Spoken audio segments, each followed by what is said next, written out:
The 360 on Energy and Carbon, hosted by 360 Energy. Tamara serves as a Vice President of Sustainability at the International Fresh Produce Association with 2 decades of experience in forestry and agriculture sustainability. In her role at IFPA, she leads global sustainability initiatives for the fresh produce and floral industries, with a strong commitment on regenerative and climate-smart agriculture. Previously, she held the position of Executive Director at Great Mountain Forest, where she oversaw carbon forestry and conservation projects. She also served as a Senior Global Manager in Sustainability, concentrating on packaging, organic agriculture, and plastic management. Her background includes policy advisory work for the European Union and environmental science research at Yale University. Now let's get into the episode with Tamara. Welcome back, John. It's great to be back. Well, missing Dave, but really good to be back. Yeah, David's in Germany today, so hopefully he's wishing us well from over there. Today we're joined by Tamara. She is the Vice President of Sustainability at the International Fresh Produce Association. Welcome, Tamara. Hello, everyone. Hello, Liandra and John. We're super excited to talk to you today about climate-smart agriculture and sustainability in fresh produce. To kick off this episode, can you tell our listeners what is meant by fresh produce? And as VP of Sustainability, you work at the intersection of agriculture and sustainability. So if you can let us know some of the biggest sustainability challenges facing the fresh produce industry today. What a great question to start with. What is fresh produce? Well, fresh produce are fresh fruits and vegetables. And we represent the entire industry around the world of fresh produce and actually flowers as well. What is the intersection between agriculture and sustainability, and what are the biggest challenges and opportunities there? Something that is inherent is part of our world is farming practices, right? Improving farming practices so they are better for the environment. That's one. We've been tsunamied by the regenerative agriculture movement, and that has taken center stage in the world. So now we're in a redefinition, focusing on what are those farming practices that are best for sustainable agriculture. Another big topic, because we are fresh produce, is food waste and food loss is part of being fresh in the market and highly perishable products. And then I would say the third one, so important one, is the tool that we need for our products to be in the market. And that tool right now is packaging. And most of packaging around the world is based on plastic, and that has incredible environmental ramifications. And so that is an area that we focus on very heavily as well. That's quite interesting, isn't it? Fresh produce is something we all want. I think we were just touching on this before we started recording. There is going to be an impact between fresh produce and climate change. It's going to change what produce we can get, and equally how we produce it could have an impact on climate. So I think it's going to be really interesting what we're going to talk about today. Exactly, yes. I also think, you mentioned fresh produce, and something they have at least locally is the imperfect produce that they're now selling and packaging things that maybe don't look perfect but taste just as good. The rebranding that they're doing with produce to prevent food waste has been really interesting as well. Yeah, we have it in the UK. It's sometimes referred to as wonky veg. That's cute. Yeah, that is really cool. Those are many of the strategies that are coming up these days to prevent food waste from going to the landfill or the incinerator, depending on where you are. And so one is consuming uglier, quote, uglier fruits and vegetables. Upcycling companies are exploding these days, and food banks to bring food for those in need are doing much better than they were in the past. Now, our listeners listened to your bio before the start of this episode, and your career spans forestry, agriculture, and sustainability. How has this diverse background shaped your perspective on climate-smart agriculture? So it seems diverse, but in the end, it's always been in the primary industries. So forestry and agriculture. I have worked mostly with plants, big ones and smaller ones. Never in my wildest dreams, when I started my career, would I see the focus that we have today in understanding how forestry and agriculture play a role in our personal health, the health of the planet, etc., and how those practices are so important for everyone. It's a really exciting time to be around. There are a lot of challenges out there, but it's a world full of opportunities to understand better what we could do, how could we improve those farming and forestry practices. Okay, you mentioned regenerative agriculture. We have quite a diverse listenership to this podcast, and not everybody will understand what regenerative agriculture is. They might think it's just yet another buzzword, it's something else that's been relabeled. What does regenerative agriculture mean for fruit and vegetable growers, and is it different from sustainable farming? What a fantastic question. So yes, we do have that diversity of growing and thinking. It's very important in our industry and we recognize it. Regenerative agriculture is something that it was fringe a few years ago. It was like in the outskirts. And then some of the largest food companies in the world declare themselves regenerative in 2023. And so the market wants it, the consumers want it, they're curious about it. But as you said, how did you define it? What does it mean? Well, so we in the produce industry, our industry is extremely curious. Our farmers and companies are extremely curious and they wanted to know what this regenerative agriculture was about. And they didn't want this to be imposed upon them by retailers, by buyers, by regulators. They wanted to own it, understand it, and see if they wanted to seek it and define their own journey. And so what we did for that was we convened a large stakeholders around the world with a regenerative agriculture working group. We decided that we first needed a definition because most of the definitions out there were better suited for agricultural industries like livestock or grains. For example, bringing animals into the farm was one of the pillars of those definitions. But in the fresh produce industry, bringing animals into the farm, not so easy when you have such strict food safety regulations, right? So that's just one example of, the definitions out there didn't suit us. So we needed to find our own and one that really spoke to us, one that was inclusive, that anyone can join, and that was a North Star for companies that wanted to embark on that journey. For a full year, we met frequently to get out a paragraph that I'm going to read to you. I'm very proud of that work because we were so thorough and we involved everyone. We involved the naysayers. We involved the devil's advocates. We involved people who were already thriving at it, but we wanted a definition that spoke to all of us. So I'm going to read it to you. So for us, regenerative agriculture is a holistic farming approach that aims to restore and enhance the natural resilience of agroecosystems while supporting the long-term health and viability of agricultural businesses and communities, so that we have the social aspects there.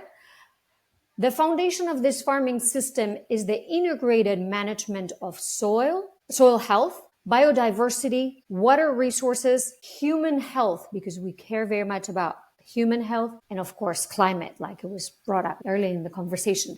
So that is a huge umbrella and it has a lot of components aiming a lot of things. We're going to start defining outcomes so companies can understand better how to work on it. But in your question before, what is the difference between this and sustainable agriculture, right? Yeah. Well, one, it could be a matter of semantics. Times change and words change. They mean the same thing, but they change. And right now, whereas sustainability has been my professional title for so long, for more than a decade now, but I see a lot of job titles in my world as regenerative. I don't know. Maybe it's a semantic thing, but the way we understand it is that sustainability is the broader umbrella. Sustainability includes things like energy, which is going to be a huge part of this podcast, right? It includes a lot about supply chain. It includes more the industrial aspect of what to bring products into the market. It includes logistics, packaging, waste management, etc.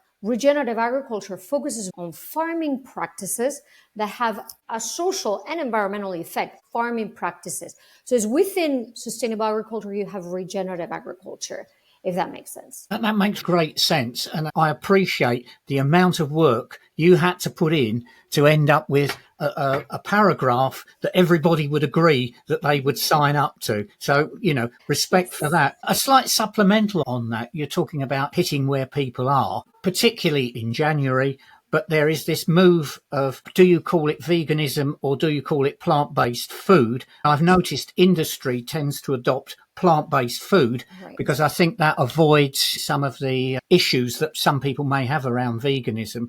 But do you think there is going to be a significant move to more plant-based food? Oh, I'm loving this question right now. So if you increase your consumption of fruits and vegetables, you improve your health and the health of the planet. Period. That simple, that powerful. No matter what diet you choose, if you increase your consumption of fruits and vegetables, you improve your health and the health of the planet. Sounds good. And then we could have lengthy conversations about all kinds of diets, but I'm not an expert on diets, and we will never tell people, what diet to follow. But that principle is extremely powerful. And talking about North Stars when it comes to our choices, I think that's a very, very good one. When people come to me, what is the most powerful thing I could do to live more sustainably? They ask me about electric cars or this and that. And I say, increase your consumption of fruits and vegetables.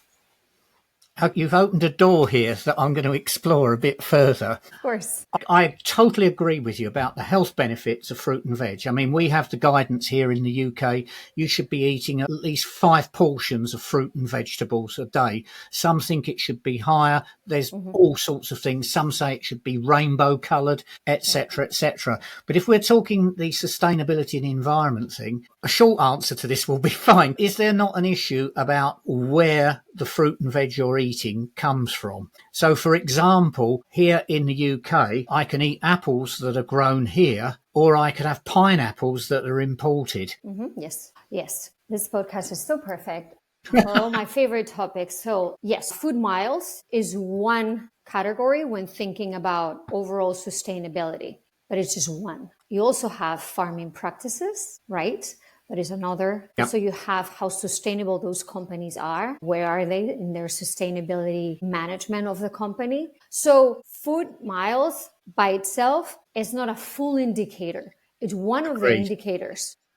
And then this is the beauty of it. When you get to choose, you choose based on your principles and also informed. But you need to know that if you're going to be fully informed, food miles are just one component. And you also don't know how effective that company has been in their logistics and in their supply chain management. So how relative that is to your previous comments, our data shows us, and that's why I can say firmly that if you increase your consumption of fruits and vegetables, it's better for everything, because we're not there. We're not there. Yeah. Even in the lowest of the, you were saying, 5 portions a day, whatever that is, because it varies. Even in the lowest, guidelines, we're still not there as a society. So we still have room for improvement. Yeah, I don't disagree with you there. It ties in with some things, because there is the argument that you grow something locally in a heated greenhouse as opposed to you import it from somewhere where it grows openly. And then the balancing, it's not just the food miles, it is more complex, isn't it? Exactly. If it were more complex, I wouldn't have had a career. Do you know, perhaps we should say this on the podcast, but working as consultants in energy, carbon and sustainability, if it was simple, we wouldn't have a job. Exactly. Yeah. I have made a career in all sustainability professionals navigating an extremely complex system that goes in different directions all the time, and trying to navigate all of that to improve things, get goals going, milestones, etc. Liandra talked a bit about your journey to where you are today. Part of that, we wanted to ask about your time with Driscoll's. When you were there, you developed a 10-year strategy for organic nursery systems. So what were the biggest takeaways, and how do you think other sectors could apply the lessons you learned there? It's a little less long than 10 years, but yes, I developed a strategy for organic nurseries. At that time, Driscoll's had a corporate strategy to increase their organic production. It was a strong ask from the market, and also always it has to be paired with growers that want to grow organically, right? And then because Driscoll's owns many of the company nurseries, it needed to have a better organic nursery. So it had some land that had been devoted for years to organic nursery. And then there was a many misconceptions, but just general ideas about things like it's just not that productive or it's okay. But then we looked at it with a magnifying glass, really understanding where it was over the years and what it had achieved a level of resilience that was very powerful. And so we learning from the practices from that farm and those nurseries, we wanted to use them for organic production, but also for conventional productions because they had been very successful. So those were the takeaways. It's interesting talking about organic, and just again, a sort of bit of a supplemental here. One of the things we hear, and I'm talking UK on this, is yes, I would love to have organic produce, but it's more expensive. Do we see a time when organic food will be price competitive? Well, it's a good question. So yes, a lot of consumers want to eat more organic, but it's definitely more expensive. Why is it more expensive? Well, because it has fewer tools to farm with. It's a more restricted farming system. And right now, the other tools that organic farmers are not able to use are cheaper. So whether, synthetic pesticides, synthetic fertilizer is more expensive. So how could organic farming be at the same price as conventional? A few things would need to change. One is synthetic inputs, so pesticides and fertilizer are at the same price as the organic ones, or increasing regulation to ban them. And so everyone is more at equal terms. That's how it would be possible for organic farming to be at the same level. Right now, because those tools, many of them are powerful, the yields tend to be higher in some places, although yields for organic production have improved and increased significantly because farming practices have improved significantly over the years. And now also conventional, so synthetic fertilizers, some synthetic forms of pesticides have been banned around the world. So those would be the variables that you need to change. It's an interesting dilemma, isn't it?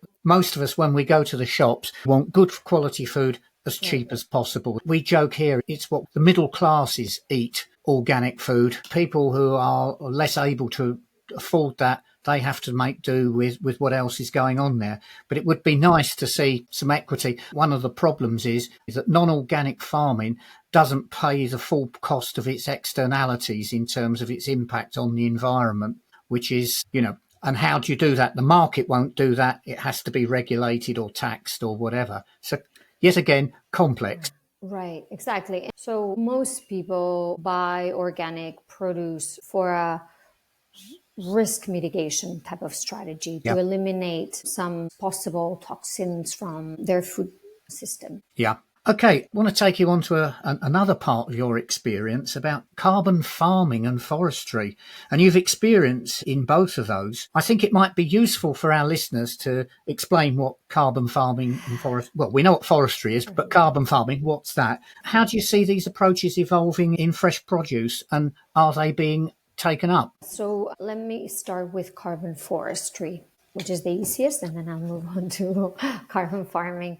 So what is carbon forestry? Carbon forestry is managing a forest to increase carbon storage and normally selling that carbon to a carbon market. I was the executive director of a forest focused on carbon farming. And so there's a very prescriptive management plan, how you manage that forest to increase that storage in the trees. And you're only allowed to harvest a certain amount per year, and you have a certification, you account for how much carbon there is, and those carbon credits can be sold in the market. The revenue comes from the carbon credits, not so much from the timber. And that is the same approach about farming in a way that increases the storage of carbon. And most of the storage of carbon in farming is in the soil. Some is in the plants, but depends on what plant, because I represent fruits and vegetables. Oh, it's so varied. You can't compare root vegetables with trees. Very different. So whereas the trees might store some of the carbon, in general in farming, most of the carbon is in the soil. There are farming practices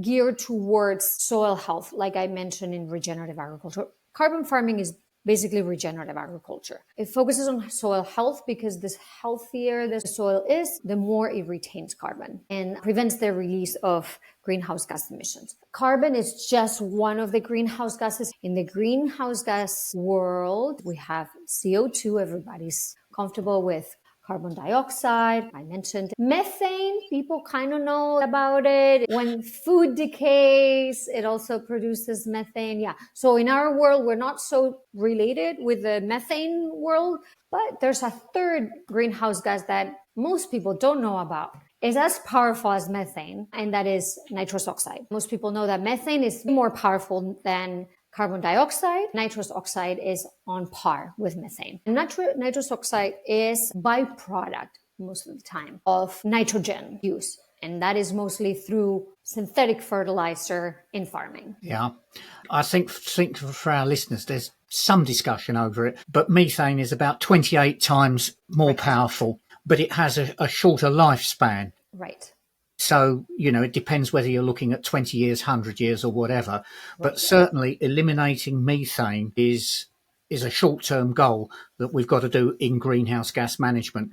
And I think you've made a really good point there. People tend to think GHGs and think carbon because carbon is the unit that we use to measure them. But it is a group of gases that, depending on your definition, 7, 8, 9, 10 different gases are there. Exactly. Kyoto recognises 7 of them. Funnily enough, CO2 is the least powerful of the rest of them. Right. So, yeah. Is the most long-lived. Yeah. And for reassurance of our audience, nitrous oxide, it's somewhat similar to methane in that it's extremely powerful, like a bomb. It explodes and then it just dissipates. So it's not short-lived like methane, but it's also extremely, so we can't underestimate the power of it. It's really, it has a greenhouse gas effect, very strong, very fast. To reassure our audience, even though we talk about carbon here all the time, in the world of carbon accounting, methane and nitrous oxide are part of the equation. We're accounting for everything. The role of fertilizer in farming, it's extremely important. And that, farming practices, again, tied to soil health. And in this case, nitrous oxide and carbon have a very direct relationship because not to get too nerdy here, but it's also cool to learn new things, right? That nitrogen bonds with the carbon in the soil. If that carbon in the soil is good and healthy, they bond so that nitrogen doesn't get released into the atmosphere as a nitrous oxide. There's a synergy there. But as you were saying, it's difficult to make it simple, but we need to try and make it simple to get people to understand it. Exactly. We want to educate people, right? Yeah. Exactly. Lysandra, over to you. Yes, we've talked about packaging a little bit, especially the roles in plastics being a popular material used for fresh produce. It plays a big role in the industry's carbon footprint. What innovations or strategies are emerging to reduce its impact? So on packaging, we can spend maybe 3 days talking about it, and then we might never end up with it. So packaging. Okay, so first of all, why do we use packaging in the industry? Packaging is a tool that allows us to bring fresh fruits and vegetables into the market in a good state. It preserves the integrity. It adds a layer of protection to those fruits and vegetables because some of them lack that protection naturally. So we add it. We can think about a banana versus a strawberry. Think of things like that. You cut salads compared to a watermelon, for example. And so that is why packaging is that vehicle by which we bring those fresh fruits and vegetables into the market. So it preserves the integrity, means it preserves the quality. So it has one big benefit. It keeps it fresh and prevents food waste. That's a huge one. It also helps with food safety. It's not the only thing that we do for food safety, but it helps with that. So it has really important benefits in allowing us humans to eat fruits and vegetables because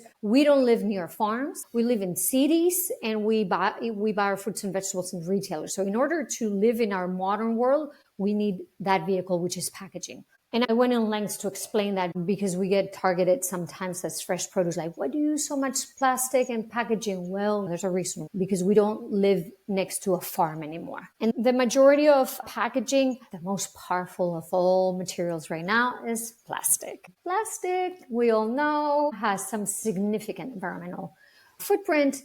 And so what is our industry doing? Our industry is investing very, very heavily on innovation to either like in two streams. One, to improve plastic, and one to find alternatives to plastic. And I'll talk about both. So what is to improve plastic?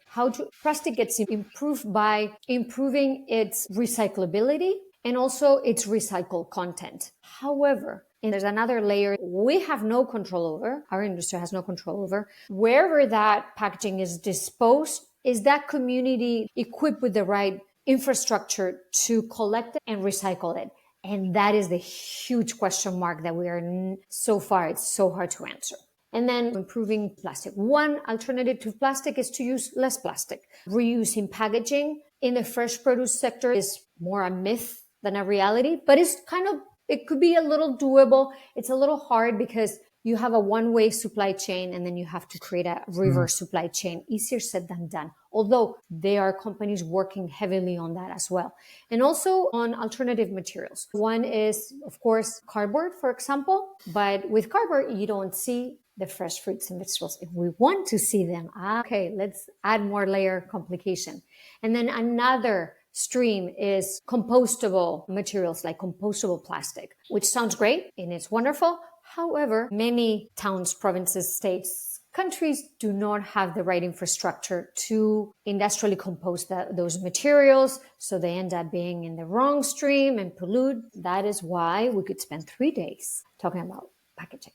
Does that answer your question a little bit? Yes, it does. I think that's something we talked about recently, the consumer's responsibility of making sure they're recycling and, eliminating waste in the proper way. I know some places, some cities in Ontario actually have compost pickups to help improve. But for instance, my city doesn't have that. So it'll be interesting to see, sustainable packaging, but also, even the elimination of food waste and how we do a better job as consumers with that. And so I'm going to give you an example so you understand that complexity, because you made a good example.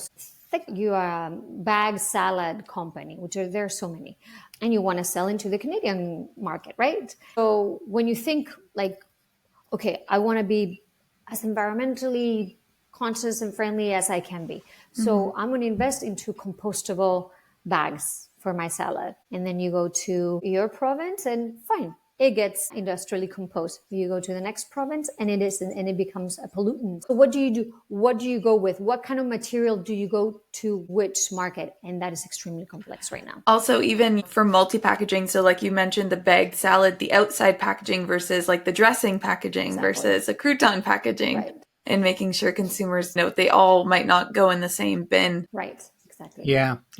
And there is an argument that some people would use, which is the packaging, it's the producer's responsibility, not the consumer's. But I think that's really part of offloading the problem, because there was a time in the soft drinks industry when soft drinks were delivered in glass bottles and you got money for taking the glass bottles back. So you had that sort of circular basis for it. But if you imagine we were doing that with fresh produce, saving up all the bits of plastic and everything else, we would have the problem today. I mean, a glass bottle, you can sterilize it quite easily. How do you sterilize a piece of plastic and so on? Exactly. So our industry is investigating and researching quite a bit on how to sterilize packaging so it could be reused. So that's one avenue. But I think the example of the beverages is a very good one. We all have assumed and accepted that soda comes in plastic bottles. And we would never think of going to a supermarket and, forget about getting it in a fountain, getting in a trove with your own container, right? That would be like, what are we doing? That is so disgusting. Well, that is what some regulators are asking the fresh produce industry to do. That is how disconnected we all are from what fresh produce is. I think also convenience has really created a big issue for sustainability. Like John, you mentioning the glass bottle. Well, a lot of people don't want to carry around a glass bottle all day. They want to consume something and get rid of it. I just even think of snacks you take to work, for instance. Now you can get hummus in a small individual one instead of a big container using a Tupperware and things like that. So I think convenience has created quite a big issue for sustainable packaging because we want things that are single use and easy to get rid of. but those tend to be the most harmful to our environment. Yeah, I think it's understanding what you can do. Just sticking, I know when we're talking fresh produce, but sticking on the soda and canned drinks. We, for a while, bought certain brands of cola in plastic bottles. An organisation I'm involved in, we started doing some metal recycling, and we went, aha, we got to get people to drink their cola out of an aluminium can. We can then, and in fact, we go extreme on that. We separate the ring pull and the can because they're different values and recycle them. But that takes motivation. And as you say, it's not convenient, is it? We live in convenience. Okay. We're almost towards the end of this one, and I've got a looking ahead question. I understand the IFPA is running climate smart agriculture pilot projects. So can you share with us some of the early findings and what excites you most about the future of sustainability in fresh produce? Right. Okay. So let's start with the climate smart pilot. So the US government decided to devote a huge grant for climate smart forestry and farming. IFPA was the recipient of one of those grants. And so we are enrolling 100 growers around the US to trial climate smart practices. They're basically the regenerative practices that I mentioned before that have a huge focus on soil health. This year, we have focused on enrolling those growers. And what are some of the findings already? Well, it's early on because we're taking a lot of data on carbon storage in the soil and greenhouse gas emissions, but we're just starting to get that data. The biggest takeaway for me has been how engaged growers are, how interested growers are on exploring new practices. And a lot of them wanted to do this for a long time. They just needed a little bit of help financially, in this case from the government, to explore those practices. So I think that because right now we don't have a lot of findings on the data yet, the biggest finding so far is the excitement of the growers and how willing they are to embark on all of this. We're also going to measure yield because this is a very important component. You want to do climate smart or regenerative agriculture, but you also want to think about the viability of those farms and see if those practices, in fact,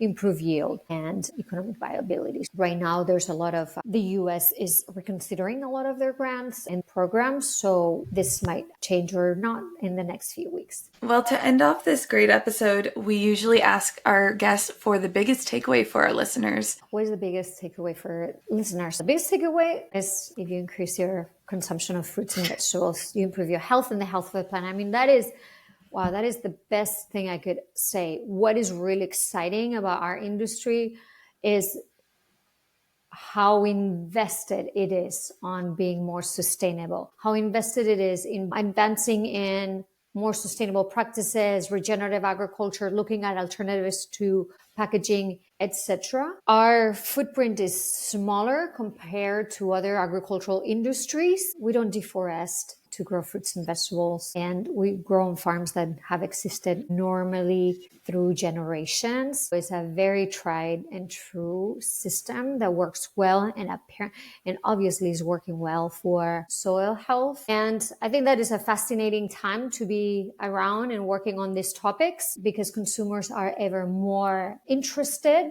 in what they eat and how all of that was produced and brought to the market. And that push from consumers and from citizens is extremely powerful. Thanks for that, Tamara. John, what's your biggest takeaway? I think my biggest there's a number. I mean, I have really enjoyed this episode because I think, food and climate and everything, it's what we're all about. I think the bits I want to say are big takeaways. Beware of simplified metrics like food miles. Because if you just focus on one metric, you're going to get it wrong. And then the other one, and Lysandra will know this so often comes up in our podcast, is the educational aspect. We need people to be better informed. We need them to understand, particularly in the world it is at the moment, we need them to understand what facts are rather than opinions. Science does matter and people need to understand scientific argument. Yeah, I would say my biggest takeaway is sustainability in fresh produce is not an isolated thing. I think consumers also have a big role in this, in the decisions they make based on what they purchase, how they use their produce, produce and how they get rid of their produce in packaging. So I think a lot of time we put a lot of onus on, again, the manufacturers, the producers of the things we're eating, but as consumers, we do have a role to play as well. Very true. Very true. All right, John, Tamara, thank you for a great episode. Yeah, really enjoyed Thank it. you so much. Food for That's all for today's episode of the 360 on Energy and Carbon podcast. Thanks for listening. Make sure to check us out on our website at 360energy.net and follow us on LinkedIn at 360energy Inc. Tune in to our podcast on Apple Music, Spotify, Anchor, or other listening platforms by searching the 360 on Energy and Carbon. You can watch the video recording and subscribe on YouTube at 360 Energy Inc. Email us your feedback at podcast@360energy.net or comment on our LinkedIn posts. See you next week.